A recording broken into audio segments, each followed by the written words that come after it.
In A Realm Reborn, they introduced the iconic Summoner job to Final Fantasy XIV. Introduced it as a pet class with 3 distinct pets: a support, a tank, and a DPS pet.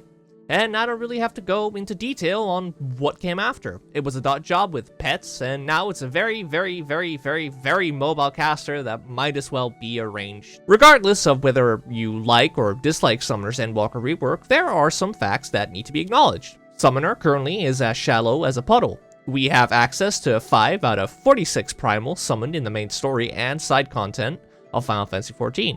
And Eggy Glamours, after the initial announcement of 1 glamour per patch starting 3.5 and being hyped up by Yoshida by going, oh, you know, you could have a Sephiroth Eggy for Titan, or a Ramuh Eggy for Garuda, which, by the way, have both been in the files since their release in approximately 2.2 and 3.1 whenever Sephiroth came out, but that's a different argument. However, these Eggy Glamours were cancelled after 2 expansions of Radio Silence and infrequent stuff like, oh, we should really work on those, and yeah, the devs really think we should work on those. And what we've now gotten is yet another Bahamut capstone, after both Heavensward and Stormblood gave us Bahamut-related abilities, even though we've been asking for summons like Leviathan, Shiva, Ramuh, for a good decade at this point.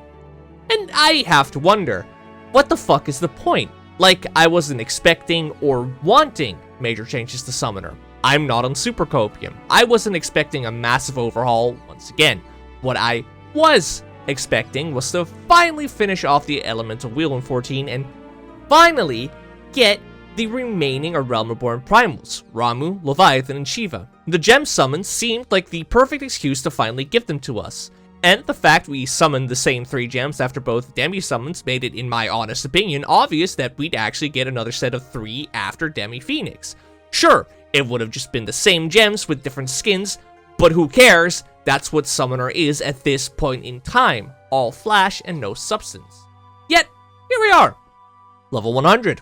And we got a brand new Bahamut reskin every 60 seconds that's not even in the game as a boss we fight. It's very obvious to anybody with more than 2 brain cells that the idea behind Solar Bahamut is a Demi Hylian, but without spoilers. But honestly, what the fuck, guys? Who asked for this? Is the janitor in charge of developing Summoner every second weekend of the month that obsessed with Bahamut? Was he really that upset that he couldn't give us another Bahamut reskin in Endwalker and had to settle for, oh no, giving us 3 Eggy upgrades? Ooh. I mean, I get it. I get that Bahamut in Final Fantasy is a big deal, and there's a few games with multiple variants of Bahamut to summon. I also get that Bahamut in context of Final Fantasy XIV is super important. But here's the fucking thing. The summoners in those other games have at least more than 5 summons they choose from. We already summon a version of the giant primal dragon that destroyed 1.0, and there's 46 individual primals we faced as of 6.5. We haven't fought any yet in Dawntrail, so there you go, it's 46. I counted them. So why is it that Clive fucking Rossfield gets the choice of 7 icons, not even mentioning the fact that he transforms into Ifrit, and we don't even get to summon Leviathan or Ramuh? And don't get me wrong, I felt this thing when they used Leviathan Eggy in the 16 DLC. And lore be fucking damned. The "we can only hold 3 Eggies at once" went out of the fucking window the moment Phoenix was introduced, and even more so when the gems were introduced. We can excuse summoning Demi Phoenix because its Aether is intertwined with Bahamut's due to the 7th calamity. Okay, that's cool. Sure, I don't care. The only Eggy Glamour quest also mentions that Eggies can take whatever shape we want. Summoner is no longer a pet job. We no longer actually use the Eggies. We use a single pet to channel our gems and demis through. We don't need to fight a Ramuh Eggy, we can just infuse an Amethyst with Ramuh's Ether and summon him through that like we do the other 3. And don't even get me started on the fact there's 2 giant sword-wielding primals we faced that could have been cooler to use than Solar Bahamut. What, you desperately wanted a big Umbral aspected sword summon? Jeez, if only we fought one in Heavensward that was a big deal. Hell, even if they didn't want it to be Umbral aspected, it's not like we have fucking Odin in the game.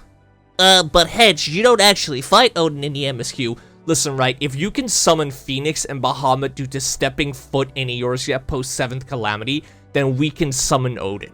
That fucker's Aether is so thick and dense. The entirety of the Black Shroud is affected by him being around. You spend enough time in the Shroud in the MSQ that you will have picked up some Odin juice. Not to mention, you also fight a Lunar Odin in the MSQ. If the Warrior of Light can make a Ramuh-Ixion merger for Eden because we might have fought him or read about Ixion, then we can summon Odin, no fucking excuses. My malding about imaginary dragons aside, I figured why not take this passion and channel it towards something useful. So I decided fuck it, let's remake Summoner again. Using the stepping stones we have right now, the Demis and the Gem Summons, I want to create a more in-depth version of Summoner that actually summons, like its fucking name suggests. And I'm going to take this level cap by level cap. So, first things first, let's get the basic idea out the way. I want Summoner to basically have an expanded version of Ninja's Mudra system, where different combos lead to different things. I like the current gimmick of your basic casts changing based on what summon you use, so we're keeping that in. Different combos of different gems lead to different demis. There's 3 ways this can go, and I think the most interesting one is elementals and polarities. Each summon is based on a specific element, and in the rules of 14, that element is inherently more tied to either the astral or umbral polarity. Example given, thunder is the most astral element you can have. Ice is the most umbral element you can have.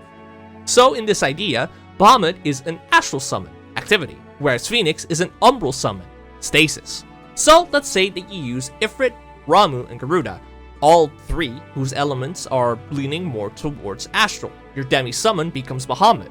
Or if you use Shiva, Titan, and Leviathan, your demi becomes Phoenix.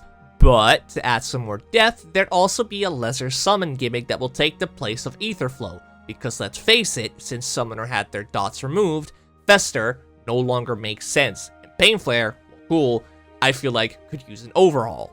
These lesser summons, where depending on the element of your summon, you unlock a lesser summon. In this example, let's say you use Ifrit and Titan. You get to summon Lesser Ravana, or Garuda and Leviathan. You summon Lesser Bismarck. The base attacks and gimmicks are the 6 elemental gem summons: Ifrit, Titan, Garuda, Ramuh, Leviathan, and Shiva.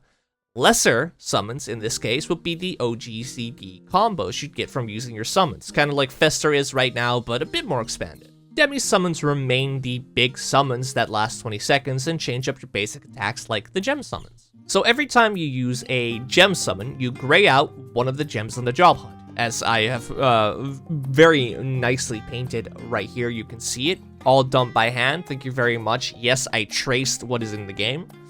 The next summon you use will then gray out the second gem, and depending on the combination, you unlock a summon prime state. So let's use the examples above. You summon Ifrit, then you summon Titan. At this point, you unlock Ravana primed, and its ability becomes available. It will take up a little icon on the Aetherflow gauge as it is right now. So Lesser Ravana spawns on top of you and gives a shield towards the entire party. But right now the party doesn't need a shield, so you let that OGCD hang. Then using Garuda would grant you Lakshmi primed, a combination of Titan and Garuda. That then does damage. Using up your Lakshmi prime status would not use up your Ravana prime status. You can let it hang until you summon a demi, at which point the gems properly reset and you lose access to the skill until you summon the combo again. Each lesser summon would grant you a specific skill. I'll generally be following the idea of the MSQ, tying your abilities into the MSQ, so while you could be level 68 before even reaching Stormblood, canonically, a level 68 ability will be granted after beating Lakshmi in the story, and therefore, you can have lesser Lakshmi after the fact. Also, you know, levels are just a gameplay gimmick, they aren't canon in the story. As a side note, I'm not taking the 2-minute rotation really into account here. A lot of this will be busy, but the point of this is to give an idea of what a real summoner could be like while giving the job the most summons we can. So with that in mind, let's talk about level caps. In this hypothetical scenario, let's get rid of summoner's ties to Arcanist. It's just a level 30 job you pick up in a Realm Reborn. There's no pet anymore, your emotional support carbuncle is gone. At level 50, you'd have access to 3 summons, Ifrit, Garuda, and Titan. And to keep it fun, they are their Eggy models for now.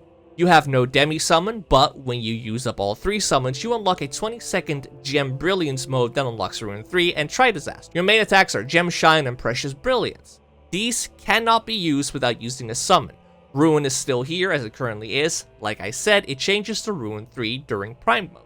The lesser summons are also not unlocked just yet at this level, but some of their actions have equivalents. In specific, the shield and damage ones. In this case, Ifrit and Titan Eggy give you Gem Shield, while Titan Eggy and Garuda Eggy give you Gem Spark. At level 60, you unlock the remaining 3 gems. Gem Brilliance is upgraded into Dreadworm Trance and you're given Umbral Brilliance. Now, when you use Umbral summons, you'll be granted Umbral Brilliance, whereas using Astral summons, you'll use Dreadworm Trance. Like right now, you'll unlock Death Flare. Gem Shield and Gem Spark are upgraded into Gnath Blessing and the Vanu Blessing.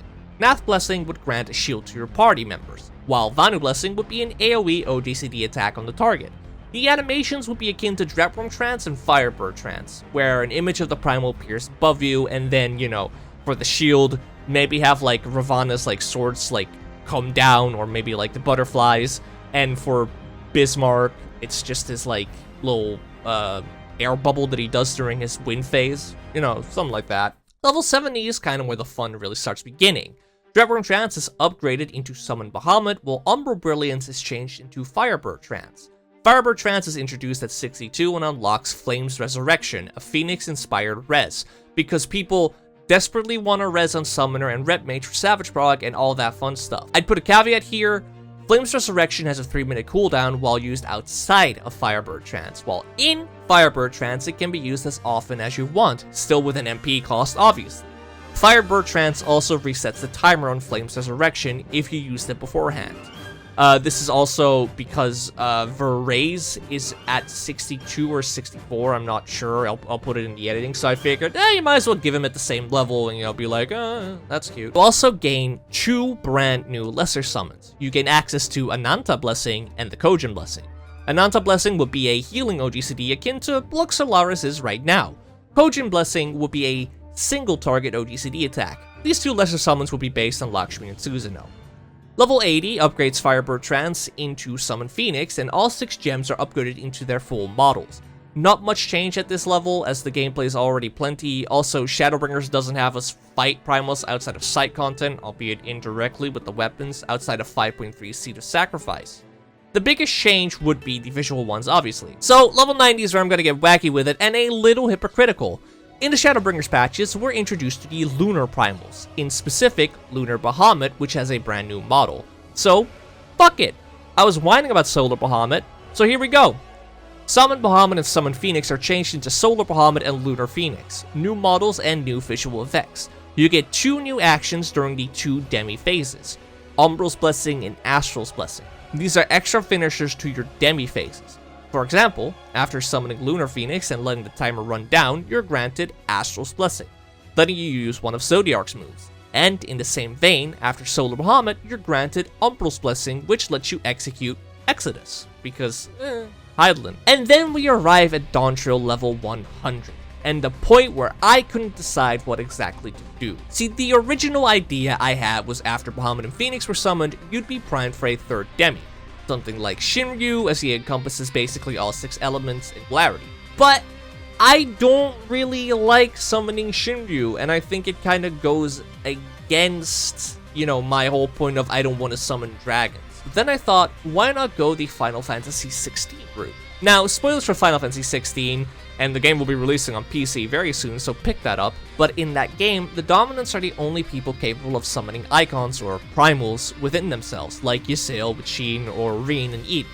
However, they're also able to prime icons, which visually changes the person and grants them the ability of their specific icon. However, due to the nature of icons in the lore of 16, 2 Dominants in specific have a merge form, and this is a huge deal, and I was like, why not just fucking steal that for 14? Scholar also gets a visual transformation, and while Summoner in this remake isn't tied to Arcanist, the idea that the peak of Arcanist is literally changing yourself temporarily, I think it fit in pretty well as the game is currently, whether or not we take this remake into account. So instead of a 3rd demi, Summoner instead now at level 100 uses a primed stance after using Bahamut and Phoenix. Using all 6 elements and 6 polarities, you visually gain Dreadworm wings on your upper back and Phoenix wings plus his tails on your lower back. You gain claws on your hands as well, and also just for fun, you gain a Spectral Summoner Horn based on Bahamut's like little gold horn things, because I like the Summoner Horn. All your actions are changed to Dreadfire abilities, but honestly in specific, this in gameplay might as well be a third Demi. But I figured instead of just giving Shinryu every 2 minutes, it'd be cooler if we took the Demi's Ether into ourselves and visually changed. So what does Summoner's gameplay at level 100 look like? Let's boil down everything I've been yapping about. You have 6 elemental summons. These are summoned in rotation, and every 3 specific polarity elements unlock a Demi summon. While summoning these gems, you gain that gem's elemental blessing when used in conjunction with a second one. You gain access to different types of attacks or support abilities. These appear as lesser summons. When you use a Demi summon, you'll unlock one of 2 polarity finishers based on the polarity of the summon you use. When you use both Demi summons, you unlock Dreadfire's Blessing, which will grant the summoner a visual change and change their actions for a 20-second real burst phase. And that's it! Using the building blocks we have right now, there are so many ways Summoner can become a real summoner. I'm sure plenty of other people have better ideas or different takes, but this is how I imagined Summoner could actually be, well, a summoner. A constant stream of new summons is dictated by the MSQ progression, and when the MSQ stops giving new primals, we instead start looking at Warrior of Light original stuff. And this doesn't even bring up the idea of a glamour system that lets you change the visuals of gem summons, or the lesser summons. Like, why not change Solar Bahamut into Thornton and Lunar Phoenix into Odin? Why not turn the lesser Lakshmi move into a lesser Sephiroth move? And at any rate, this idea gives Summoner a baseline of 6 gem summons, 2 demi summons, and 4 lesser summons. 2 original summons, 2 attacks based on 2 heavy spoiler primals, and a merger form onto the Summoner. At level 100, you're actively using 10 summons in your rotation, with 2 lesser summons being situational OGCDs like shields and healing. But I can sit here and yap about an ideal summoner rework all I want, but really, it's cool in my mind's eye. And I'm sure there are a bunch of people that heard this and went, ah, fuck that. Like that time I said Blue Mage would have easily been the Gunblade job in another universe. And as much as I like Blue Mage, the Action Collection minigame, that would have been pretty cool. You know, we could have had a Adamantoise stance for tank, and then, you know, a Coral DPS stance. You know, if we still had stances. I miss stances. Oh, dancing. Ultimately, even with the proposed job identity and flavor rework in 8.0 in 2026, I'm kinda fearing we still won't get Shiva, Ramu, and Leviathan. Instead, level 110 or level 10 or whatever the hell they're doing will grant us a Lunar Phoenix and upgrades to the gems that change them into the Eden models with just as much lore explanation as literally everything Summoner has gotten since Stormblood. And I will probably mod about it then too.